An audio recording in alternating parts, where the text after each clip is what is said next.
નમસ્કાર દર્શક મિત્રો, આયોજક મિત્રોનું હાર્દિક સ્વાગત છે। હું છું આપણી જાની મકવાના। વિચાર કરતા પહેલા નજર કરીએ મુખ્ય સમાચાર પર। ભરૂચના કંથારિયા ઉમરાજના સમસ્ત મુસ્લિમ સમાજ દ્વારા મતદાર યાદી સુધારણા કાર્યક્રમમાં એસઆઈઆરમાં ગેરરીતિના આક્ષેપ સાથે કલેક્ટરને આવેદન અપાયું।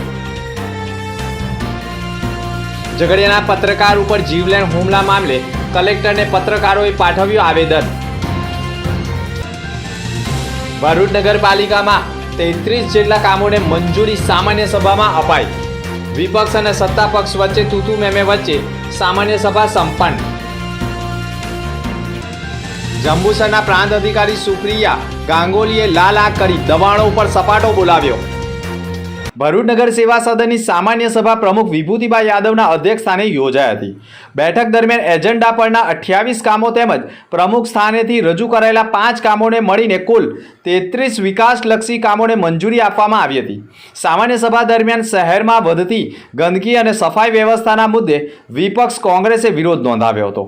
વિપક્ષના નેતા શમશાદ અલી સૈયદે કહ્યું હતું કે શહેરમાં ડોર ટુ ડોર કચરાના સંકલન સેવા સંપૂર્ણ રીતે નિષ્ફળ ગઈ છે। સ્વચ્છતા સર્વેક્ષણ અંતર્ગત કરોડો રૂપિયાનો ખર્ચ કરવામાં આવ્યો હોવા છતાં શહેરમાં સફાઈના નામે મીંડું જોવા મળી રહ્યું છે અને રાજ્ય કક્ષાએ સ્વચ્છતા સર્વેક્ષણ અંગે પાછળ પણ ધકેલાઈ ગયું છે। કોંગ્રેસના સભ્ય હેમેન્દ્ર કોઠીવાલાએ પણ ભૂગર્ભ ગટર યોજનાનો મુદ્દો ઉઠાવતા તેઓએ આક્ષેપ કર્યા હતા કે આ યોજનાને 10 વર્ષ પૂર્ણ થઈ ગયા હોવા છતાં નગરપાલિકાએ જનતાને આપેલા વાયદાઓ હજુ સુધી પૂર્ણ કર્યા નથી।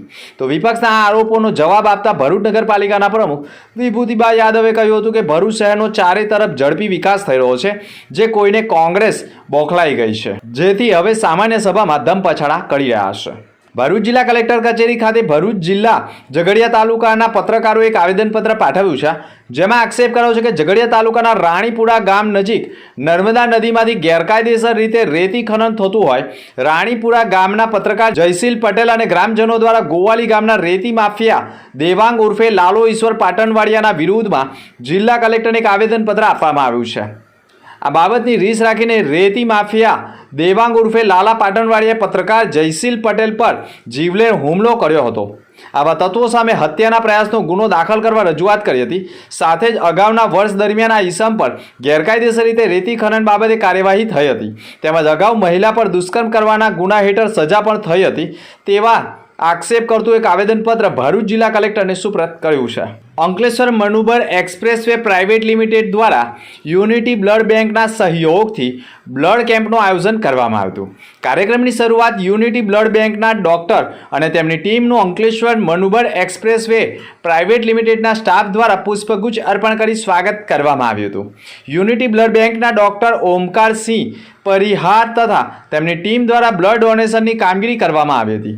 આ પ્રસંગે route manager Dilip Kumar Mewada, project manager Anand Vaghela, toll manager Ravi Yadav તથા મેનેજમેન્ટની ટીમ પણ ઉપસ્થિત રહી હતી। દહેગામ ટોલ પ્લાઝા સ્ટાફ ઉપસ્થિત રહ્યો હતો અને બ્લડ ડોનેશન કેમ્પમાં રક્તદાતાઓએ ઉત્સાહભેર રક્તદાન કર્યું હતું। ભરૂચના કંથારિયા ઉમરાજ અને સમસ્ત મુસ્લિમ સમાજ દ્વારા કલેક્ટરને એક આવેદનપત્ર પાઠવવામાં આવ્યું હતું, જેમાં આક્ષેપ કરાયો છે કે તાજેતરમાં અમુક અસામાજિક તત્વો દ્વારા રાજકીય કિન્નાખોરી રાખીને જથ્થાબંધ રીતે મતદારોના નામ કમી કરવા માટે ફોર્મ નંબર 7 ઓનલાઈન ઓફલાઈન ભરવામાં આવ્યા હોવાનું ધ્યાને આવ્યું છે। આ બાબત લોકશાહીના પાયાના સિદ્ધાંતો વિરુદ્ધનું એક ષડયંત્ર છે। ગામના સ્થાનિક રહીશો અને ગ્રામ પંચાયત આ બાબતે ચિંતિત છે કે BLO દ્વારા ખોટી માહિતી કે દબાણ હેઠળ આવીને જો કોઈ પ્રક્રિયા કરવામાં આવશે તો સાચા મતદારોના નામ કમી થવાની શક્યતા છે। આથી BLO અને સુપરવાઇઝરને આદેશ કરવામાં આવે કે ગ્રામ પંચાયતને સાથે રાખીને જ તપાસ કરવામાં આવે। જો કોઈ પણ સાચા મતદારનું નામ પંચાયતની જાણ બહાર કમી કરવામાં આવશે તો તેની સામે કાયદાકીય કાર્યવાહી કરવામાં આવશે। જંબુસર પ્રાંત કલેક્ટર સુપ્રિયા ગાંગોલી ગેરકાયદેસર દબાણોને લઈ આક્રમક મૂડમાં જોવા મળ્યા છે।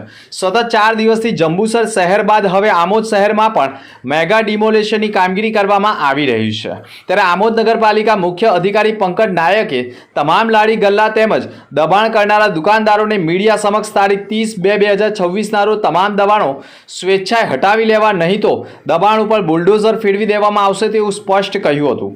આમોદના મુખ્ય 4 રસ્તા ઉપરથી લઈને નગરના પ્રવેશ દ્વાર સુધી એટલે કે તિલક મેદાન સુધી ગેરકાયદેસર દબાણોની સઘન માપણી શરૂ કરવામાં આવી છે। નેશનલ હાઈવે 64 પર 13.71 મીટર તેમજ નગરપાલિકાની 4 મીટરની જગ્યા મળીને અંદાજે 18 મીટર સુધી ડિમોલેશન કરવામાં આવશે તેવા સ્પષ્ટ એંધાણો સામે આવ્યા છે.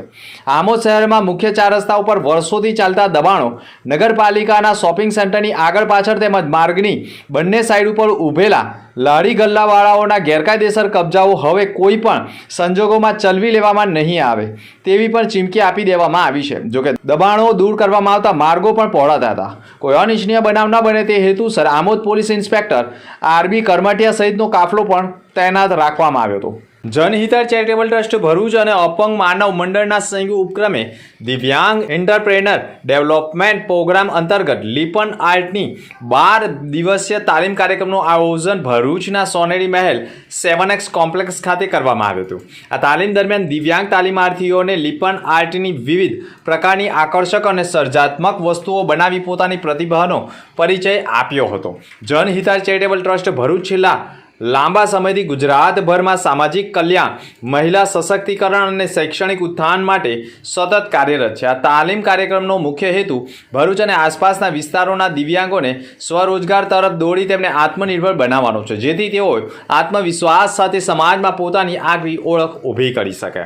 12 દિવસીય તાલીમ દરમિયાન તાલીમાર્થીઓને લીપન આર્ટની આધુનિક સર્જનાત્મક તેમજ વ્યવસાયલક્ષી તકનીકો અંગે પણ વિસ્તૃત માર્ગદર્શન આપવામાં આવ્યું હતું. તાલીમ પૂર્ણ થયા બાદ તૈયાર કરેલા વિવિધ સુંદર કલાકૃતિઓને પણ સૌનું ધ્યાન ખેંચ્યું હતું. Bharuch Ankleshwar urban development authority દ્વારા અંકલેશ્વરમાં ગેરકાયદેસર બાંધકામ સામે કડક કાર્યવાહી કરવામાં આવી રહી છે.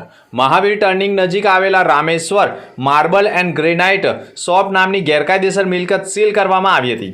સંચાલકો દ્વારા જ બોર્ડાની કોઈ પણ જાતની મંજૂરી વિના અને રોડ માર્જિનની જગ્યામાં બાંધકામ કર્યું હોવાનું સામે આવ્યું હતું. આ અંગે પણ અગાઉ પણ જરૂરી પુરાવા માંગ્યા હતા. ન આપતા અંતે બોર્ડા વિભાગ દ્વારા તપાસ શરૂ કરી આખરી નોટિસ પણ ફટકારી હતી. તંત્ર દ્વારા અગાઉ પણ દબાણકર્તાઓને નોટિસ પાઠવી દબાણો દૂર કરવાના સૂચનો આપવા છતાં પણ આજ દિન સુધી દબાણો દૂર કર્યા ન હતા. જોકે નોટિસનો અમલ ન થતો હોય જેને કારણે સીલ કરવાની કામગીરી હાથ ધરવામાં આવી હતી.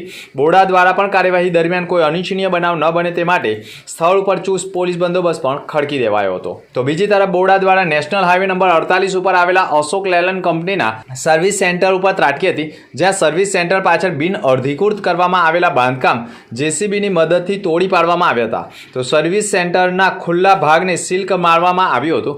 સર્વિસ સેન્ટર મૂળ માલિક પાસેથી ભાડે આપવામાં આવ્યું હતું અને તેમના દ્વારા જરૂરી બાંધકામ અંગે બોર્ડાની મંજૂરી લીધી ન હતી, જે અંગે પણ બોર્ડામાં ફરિયાદ દ્વારા કરવામાં આવી હતી, જેને લઈને કડક કાર્યવાહી કરવામાં આવી છે. અંતિમ મુખ્ય સમાચાર પર ફરી એક નજર. ભરૂચના કંથારિયા ઉમરાજના સમસ્ત મુસ્લિમ સમાજ દ્વારા મતદાર યાદી સુધારણા કાર્યક્રમમાં SIRમાં ગેરરીતિના આક્ષેપ સાથે કલેક્ટરને આવેદન અપાયું. ઝઘડિયાના પત્રકાર ઉપર જીવલેણ હુમલા મામલે કલેક્ટરને પત્રકારોએ પાઠવ્યું આવેદન. ભરૂચ નગરપાલિકામાં 33 જેટલા કામોને મંજૂરી સામાન્ય સભામાં અપાઈ. વિપક્ષ અને સત્તા પક્ષ વચ્ચે તૂતુ મેમે વચ્ચે સામાન્ય સભા સંપન્ન. જંબુસરના પ્રાંત અધિકારી સુપ્રિયા ગાંગોલીએ લાલ આંખ કરી દબાણો ઉપર સપાટો બોલાવ્યો. તો અત્યાર સુધીના સમાચાર. નવા સમાચાર સાથે ફરી મળીશું. નમસ્કાર.